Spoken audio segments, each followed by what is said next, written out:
everybody. My name is Ismael Triviño, and this is the Millennial Way Show. Thank you very much for being with us. Thank you very much for following us in all our media platform. And today we have a very, very special guest. We were announcing it a little bit in our different platforms that we might have the possibility to have her on our show today, and it's a pleasure to have Linda Rottenberg. For the people that do not know who she is, well, I have a little bit of information.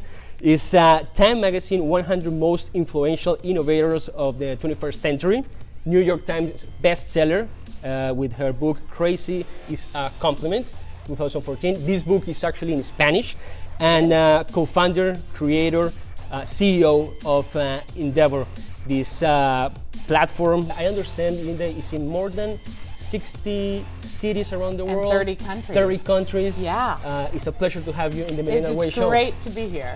Before we start, why you're here in Miami, we would like to go, because I understand that this is the 20th anniversary of Endeavor. It's the 20th anniversary of Endeavor, and it is our 76th international selection panel. So we'll come back, but as we speak, we have entrepreneurs from about 20 countries, every industry, who are pitching their plans for growth to a group of expert panelists. It's sort of like Shark Tank, but at a scale-up phase and for a lot more tech-oriented companies, though not all tech. So it's very exciting. There's a lot of drama going on as we speak. Why don't you tell us a little bit about what's happening here right now? I understand that there's a lot of meetings, there's a lot of projects might happen, might not. How it goes? So Endeavor's 20 years old, and we go through a rigorous process to screen the highest impact, highest potential entrepreneurs around the world. So the candidates here include, a company from Japan that has manufactured a robot for laundry, wow. to a Bitcoin company, to a clothing company from Kenya, a Bitcoin company from Argentina. It really runs the gamut. But all of them have gone through about a 6-month or longer local selection process to get here. So the best of the best from all these countries, all these cities around the world are coming, and they're being interviewed by top venture capitalists, entrepreneurs, business leaders. And today they're in 2-on-2 meetings getting interviewed, and tomorrow there will be deliberations where 6 panelists have to unanimously vote in the Endeavor entrepreneurs. So people are on their seats. It's always very high drama. And anyway, tomorrow, we will probably reach our 1,600th Endeavor entrepreneur, which seemed impossible 20 years ago when no one thought that there were entrepreneurs outside Silicon Valley, and no one thought our idea would work. That's very interesting, because nowadays you hear the word entrepreneur everywhere. Yeah. But 20 years ago, there was nonsense. Yes. How you came up with this idea? Well, I tell the story. It's funny that you say there wasn't a word entrepreneur. It didn't make sense. That really was what happened. So I had grown up in a traditional family outside of Boston, had gone to Harvard and then to Yale Law School. None of my grandparents had ever gone to college, so this was a success. My parents thought, all right, now you're going to go into banking or consulting or law, something traditional. I said, no, I have no interest in any of those. I'm actually going off to Latin America, and my parents freaked out. And I went and I worked on a series of projects. I worked for an organization here in the U.S., and it struck me that this was the mid-1990s, and at home in the US, everyone's talking about Steve Jobs going back to Apple, and Michael Dell, and Bill Gates, and entrepreneurship, and Yahoo, and Netscape. And no one was starting companies in Latin America. I was living in Buenos Aires, but spending a lot of time in Mexico, and Chile, and Brazil, and Colombia. No one. And I couldn't figure out why. And one day, I was in a taxi, and my driver in Buenos Aires, and my driver mentioned that he had an engineering degree. So I said, well, you must be an entrepreneur. And I couldn't think of the word in Spanish. And he kept saying empresario. And I said, no, es otra palabra, no es empresario. But because to me, an empresario was someone with government connections and Swiss bank accounts. And when I talked about innovation and technology and change, and he said, there's no word like that here.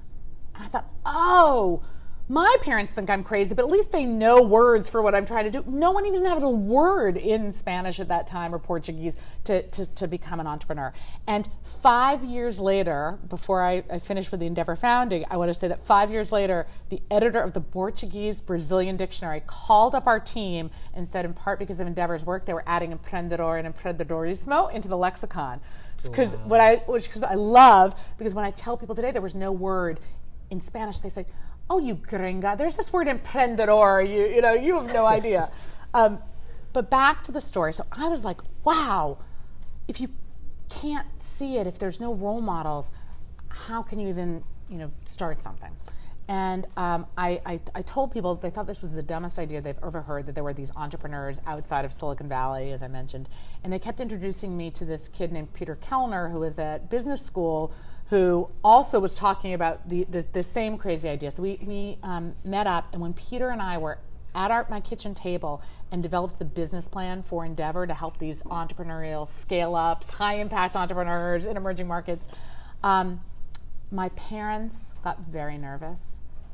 And they basically said, Linda, don't you understand? You have to be self-sufficient. You don't have a trust fund. Like, this does not seem like a great idea. And I call this my kitchen table moment. And listening to a lot of your viewers, they're millennials, they probably have ideas. The scariest thing is telling your parents, telling your loved ones, convincing yourself that you can have permission to start an idea that everyone says is crazy. How you did it? Because if you have your parents, asking you, putting those tasks and difficulties, which was that engine that told you, you know what, I'm going to do it, I can do it, I'm going to make it happen? Yeah, well, I knew what they wanted, and I sort of was trying to picture myself in a law firm or a consulting firm wearing a suit. I didn't want to wear a suit, I didn't want to punch a time clock, and I thought, I will be miserable. And so I kind of said, I can't not do this, right? And it was really that gut reaction that I'd rather take the unknown and the risky than the safe and boring. The comfort zone. Yeah, that I knew I was going to be miserable in. And so I just said, I'm sorry, I love you, but I have to do this. And they eventually gave their blessing, and I sort of committed myself to that I was going to help entrepreneurs in their kitchen table moments, right? When they had to take that leap of faith. So now here we are, 20 years later, 30 countries, as you said, 1,600 entrepreneurs who've generated 700,000 jobs and now generate $10 billion in annual revenue. And so now who's crazy? Now who's crazy? That's the story that is one of the most impressive stories that we have shared so far in our show. You just mentioned Bill Gates, Steve Jobs, but we don't have so many women names. Okay. You are one of these leaders that we put it like in the front pages, like she did it, she made it, she's a role model. I was just with, yesterday our panelist cocktail here was sponsored by Annabelle of Novo Payment. We're seeing now 25% of our entrepreneurs now are women. We have a number of women candidates here. How do you see that numbers and the it's gender? Growing. It's. I think the role model effect is really important. One of my favorite entrepreneurs that we've ever selected is a woman named Leila Velez, who started a company called Beleza Natural.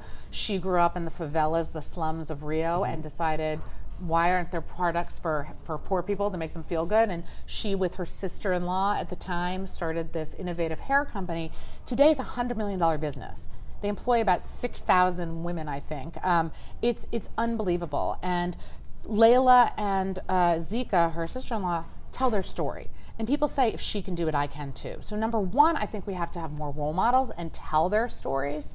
And then number two, I always tell women in particular, I believe in the pay it forward model, where a lot of entrepreneurs, I talk about the PayPal mafia, right? Mm-hmm. A lot of entrepreneurs end up becoming angel investors and becoming venture capitalists. And I think until recently, fewer women who are successful entrepreneurs had then become the angel investors. I think we're in some ways more risk averse, right? And so I've tried to say, we've got to be able to invest in that next generation too, and have the cocktail parties and have those conversations where people can pitch business plans. And that's starting to happen, but I think that we need more of that. But what I'm excited about at Endeavor is we're seeing women in every sector. We have an incredible woman from Spain that's disrupting the manufacturing business and the ag tech. And so it's every industry. That's amazing. Linda, how do you see Endeavor and the entrepreneurship in Latin America, comparing what you saw 20 years ago and what is happening right now? You know, it's incredible, the night and day. And we'll go back to Argentina, where the taxi was.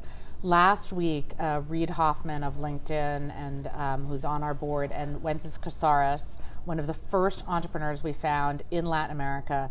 When he was a 24-year-old, he'd grown up on a sheep farm in Patagonia and had this idea for the e-trade of Latin America. 34 investors had turned him down when we found Wences. And we said, this kid's onto something. And we selected him and his company, Patagon.com. We helped him raise capital. We helped him find a COO. He married my assistant. Wences got the full service Endeavor. The whole package. Yeah, the whole package.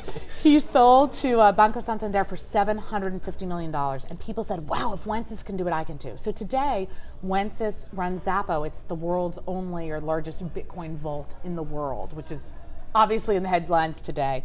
You have the Mercado Libre founders, who one of whom is here, who are in our network. The Globant founders, they're all the most successful companies. Mercado Libre is now the highest valued company in the entire country of Argentina at over $12 billion. But what's more exciting is they're paying it forward. They are mentoring, they're being philanthropic, they're hiring people, they're investing in the future entrepreneurs, they're working with President Macri to make laws easier to start and scale businesses. They're really taking a responsibility to not just have those Swiss bank accounts and be monopolists. No, they're really about creating and lifting up the entire ecosystem.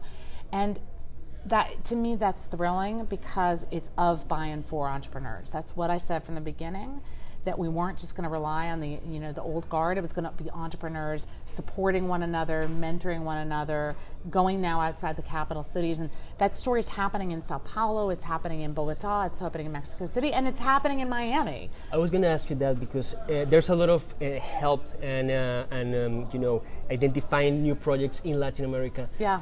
But at some point you said, why not in the United States? Well, actually, I didn't. I have to admit, I was skeptical. I was initially against the idea. Even I, whom like Chica Loca, I thought it was crazy to go to Miami. I hear about Chica Loca. Yeah, so people call me Chica Loca, right? Yeah. But even I have to be honest, I was initially against the idea. I thought, no, Endeavor's about emerging markets. They don't need us in the U.S. They don't need us in Miami. And I was wrong. And Peter, my co-founder, was in favor. Fernando Fabre, our global president, was in favor. But it was when I met Adriana Cisneros, who said, no, we must have Endeavor in Miami. And the Knight Foundation said, you don't understand. There's now a startup ecosystem, but there's no scale-up ecosystem. And when entrepreneurs succeed here, they're told they have to move to Silicon Valley or they'll never be able to grow. And they'll never find talent, they'll never find capital, they'll never find the right mentorship. And we want them to grow their companies here, and we need Endeavor to help us prove that. And I have to say, they were right and I was wrong. I'm so proud of what's happened here. We have an incredible board, an incredible team, and we're starting to see companies that you can see the beginnings of an ecosystem that is really going to tell people that you can not just start companies, whether it's F&B or whether it's technology or whether it's luxury goods, whatever it is in Miami, but you can actually grow them here too. I'm so proud, and in fact, I heard that the mayor agrees that this is a good idea because he named October 21st Endeavor Miami Day. Wow, look. Yeah, they got a day. Good. That's perfect. So in fact, now Endeavor, because of the success here in Miami, has launched in Louisville and Detroit and now Atlanta, and we're going to Puerto Rico next. So thanks to Endeavor Miami, we can actually expand. You have mentioned in this conversation 3 times the word Bitcoin. What's your take on that? How do you see, is it risky? Or do you see that maybe we have to take care of it, or is a huge opportunity that we should jump on it? Well, look, I think that it wasn't a surprise to me that someone like Wences Casares, who had worked in the fintech world, really his entire entrepreneurial life, was one of the early proponents of Bitcoin. Because he said to me, people don't get it here in the United States because they say a trustless system. We trust our banks. Why would we want a trustless system? He said, if you're a guy like me in Argentina where they steal your money, close your accounts, a trustless system is a step up. Not only in Argentina, a lot of countries in Latin America. Venezuela, right? Yeah. So trustless is sounding pretty good to us, whereas in the US, maybe trustless sounds like a step down. Yeah. And that just totally made sense to me. And I thought, I can see this working, and I can see it becoming the next gold standard. So I think it was a lot easier when Wences and others would say put 1% of your net worth. Yeah. That was easy when it was $100. Now, if it's $17,000, maybe you have 20,000. to. It's 20,000 today? Yeah. It went to 20,000? Oh my God. Yeah, So what, you can buy crazy. 1 Bitcoin or half a Bitcoin or a tenth of a Bitcoin? So I don't know. But how amazing. I know now there's Bitcoin futures, so you can invest in that. Wences has said it's going to go to $1 million a coin or zero. I think he's right. And I think, how exciting. You know what? People have been skeptical about the internet. I think millennials are driving this. I think millennials don't trust institutions, don't trust banks now, and I think millennials have been the ones pushing their parents to get into Bitcoin. It's a new world here. So yes, thanks to you, I'm a believer. Linda, we really appreciate your time. This last question will be: what will be your best tip of advice? The one maybe that you received in the past that now you can share with these new generations, or the one that you didn't receive, but now with your experience and with your position, you can share to this new wave of entrepreneurs? Well, I will say the worst piece of advice that I ever got was to keep my options open. After I graduated from college, and then after I went to graduate school, I kept being told, keep your options open. Don't give up that dream of being a consultant, or just go to Goldman Sachs for a few years and then you can follow your passions. Terrible advice. Number one, everyone I know who followed that advice was either paralyzed or is still working at Goldman Sachs and never pursued their culinary dream. They got stuck with the golden handcuffs. So what I would say is close doors. Do not keep them open. Close doors. It's only then that you take a little bit of a risk, but the biggest risk is taking no risk at all. And you can always change your mind. So give yourself permission to launch that crazy idea, to follow that passion. And you'll never know what happens, but you won't have regret. Linda Rottenberg, CEO, co-founder of Endeavor. It's a pleasure and honor to have you on our show. Thank you very much. Oh, we really wonderful to appreciate be it. here. Thank you. Thank you.